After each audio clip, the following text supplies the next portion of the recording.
Olá, alunos do 7º ano A. Espero que esteja tudo bem aí na casa de vocês. E nós vamos dar continuidade à nossa matéria. Quem ainda não viu, já tem um primeiro vídeo, tá? Que a escola mandou o link para vocês, no qual nós fizemos uma revisão, explicação de atividades. E qualquer coisa, lembrem que vocês têm o aplicativo e o site da escola para tirarem as dúvidas, mandarem recados. E no primeiro vídeo eu passei para vocês também o meu e-mail, ok? Então nós vamos ver sobre verbo. Verbo é uma matéria muito extensa, tá?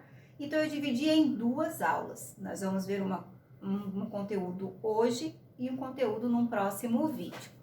Depois disso a gente vai passar uma bateria de atividades para vocês, ok? Então vamos lá. O que o verbo indica? Nós já estudamos que o verbo ele indica ação, estado ou fenômeno da natureza. Para isso eu coloquei 3 frases para ilustrar isso aí. Silvia corria pela escola, Tiago é apaixonado pela colega, choveu sem parar naquele dia. O verbo correr indica uma ação. O verbo ser, que é o aqui, ele indica o estado. E o verbo chover, fenômeno da natureza, ok? Verbo simples e locução verbal é a mesma coisa. Os dois, eles indicam ação, estado e fenômeno da natureza. A única diferença é a quantidade de verbos. Uma locução já diz, né? Tem 2 ou mais verbos. Então, tem a mesma função de um verbo simples.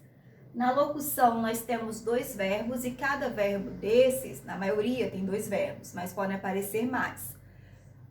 Um chamado auxiliar e o chamado principal. Cada um tem a sua função e nós vamos ver isso mais a seguir. A sociedade precisará de muita ajuda e a sociedade vai precisar de muita ajuda. Nós temos o mesmo contexto, o mesmo sentido. Só que na primeira frase nós temos um verbo simples e na segunda nós temos uma locução verbal, no caso vai precisar. Aí, essa locução verbal, nós temos o vai, que é chamado de verbo auxiliar, que costuma, na maioria dos casos, ser o primeiro verbo, e o precisar é o verbo principal. Podemos transformar uma locução verbal em um verbo simples, tá? E pode acontecer também vice-versa. Mas transformar uma locução verbal em um verbo simples, o que acontece? O verbo principal, ele prevalece, mas o tempo, quem vai indicar é o verbo auxiliar. Como assim? Vamos olhar o exemplo? Caio vai procurar um médico. Caio procurará um médico. O meu verbo principal é procurar, então ele que prevalece. Só que o tempo, quem vai indicar é o verbo auxiliar. Vai indica futuro. Então, como é que vai ficar? Caio procurará um médico. No futuro também. A mãe estava ajudando o filho em casa. Verbo principal, ajudando. É ele que vai prevalecer. Mas o tempo é o do verbo auxiliar. Estava, é passado. Então, a mãe ajudava o filho em casa, ok? Lembrem de anotando isso em cadernos antigos, se vocês não levaram o material de vocês, tá? Passem isso para o caderno, folha, para vocês terem a matéria, estarem estudando, né? Não ficarem parados, não. Tempos básicos, né? Do tempo verbal. Tem 3. Presente, pretérito, futuro. Lembrando que o pretérito é o que, gente? O passado. Vamos visualizar em frases aqui. Enviaremos novos vídeos. Enviaremos dá uma ideia de quê? Futuro. Muitos alunos fizeram as atividades. Ideia de passado, né? De pretérito. E lemos bons livros. Ideia de presente. Ok? Pessoa e número. Esses 2 tópicos, eles estão intimamente ligados, tá? A gente precisa falar de pessoa e número do mesmo momento. Vamos lembrar de pessoa e número. Existem 3 pessoas no discurso. A primeira, a segunda e a terceira. Pessoa, primeira pessoa quem fala, a segunda com quem se fala e a terceira de quem se fala. E aí nós temos a questão do número. Na língua portuguesa, quando a gente fala em número, nós falamos de quê?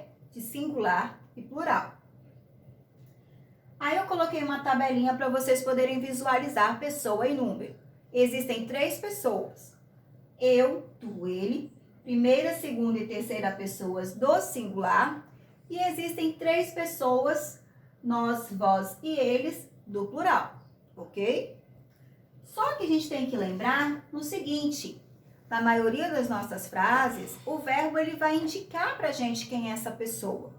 Tá? Muitas pessoas cuidam do próximo. O verbo cuidar, ele está na terceira pessoa do plural, porque o verbo, ele está relacionado com qual pronome? O elas, né, que é a mesma coisa do eles. Preciso que vocês estudem. Esse preciso, quem preciso? No caso, sou eu. Então, ele está relacionado com a primeira pessoa do singular, ok? E para a gente terminar hoje, nós vamos falar de conjugação. Existem 3 tipos de conjugação de verbo. Os da primeira conjugação, os da segunda e os da terceira conjugação. Os da primeira conjugação são aqueles terminados em A, como amar, sonhar. Os da segunda conjugação são os terminados em E, vender, né? Correr, vencer. E os da terceira conjugação são os terminados em ir, como partir, vestir. Aí uma observação importante, existe o verbo por e as suas derivações, né? Mas eles entram em que conjugação, professora? Eles entram na segunda conjugação. Mas por quê? Porque antigamente o verbo por, ele era escrito como poer, tá? A forma de escrever mudou, ele virou por, mas ele, quanto a conjugação, continuou sendo da segunda, ok? Aí vocês têm aqui os verbos, né? Coloquei 3 frases para vocês observarem. Lembrem que os verbos, na maioria das frases, eles estão conjugados. Então, vocês têm que lembrar de que verbo é esse aqui. Ele vem de um verbo terminado em ar, em er ou em ir. Vamos ver? A criança rabiscou a mesa da casa. Rabiscou vem do verbo rabiscar. É um verbo de primeira conjugação. Meus vizinhos venderam apartamento. Venderam vem de vender, segunda conjugação. E Lucas vestiu a camisa do Brasil. Vestiu vem de vestir, terceira conjugação. Deu para entender? Bom, galerinha, na aula de hoje vamos ver até aqui, ok? A próxima aula a gente dá continuidade. Até a próxima, tchau!